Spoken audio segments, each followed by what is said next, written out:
పెద్దాపురం మండలం కాకినాడ జిల్లాలో తొలి తిరుపతిగా ప్రసిద్ధి చెందిన శ్రీ శృంగార వల్లభ స్వామి దేవస్థానంనకు భక్తులు శ్రీ స్వామివారిని ఈరోజు అనగా 8/11/2025 శనివారం సుమారు 20,000 మంది భక్తులు దర్శించుకొనుట జరిగింది. శ్రీ స్వామివారిని పుష్పాలతో అలంకరించి వైభవంగా చేయడమైనది.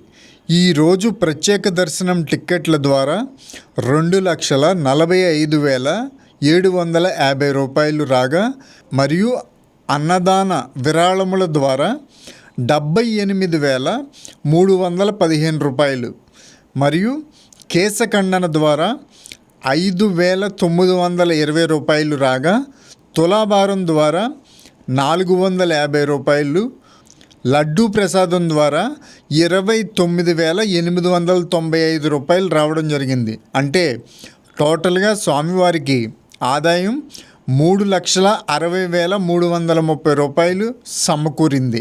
దేవస్థానం తరపున భక్తులకు ఉదయం పులిహోర ప్రసాదం ఉచితంగా పంపిణీ చేయడం జరిగింది. సుమారు 4,200 మంది భక్తులు అన్నప్రసాదం స్వీకరించడమైనది. ఈ కార్యక్రమంలో ఆలయ అర్చకులు శ్రీ పెద్దింటి పురుషోత్తమాచార్యులు, శ్రీ పెద్దింటి నారాయణాచార్యులు మరియు ధర్మకర్తల మండలి చైర్మన్ శ్రీమతి వేయిళ్ల సంధ్య మరియు ధర్మకర్తలు, గ్రామస్తులు, తిరుపతి గ్రామ సర్పంచ్ శ్రీ వేయిళ్ల కృష్ణమూర్తి సహకారంతో భక్తులకు అన్ని ఏర్పాట్లు చేయడమైనదని కార్యనిర్వహణ అధికారి వడ్డీ శ్రీనివాసరావు తెలిపారు. Like, subscribe, press the bell icon.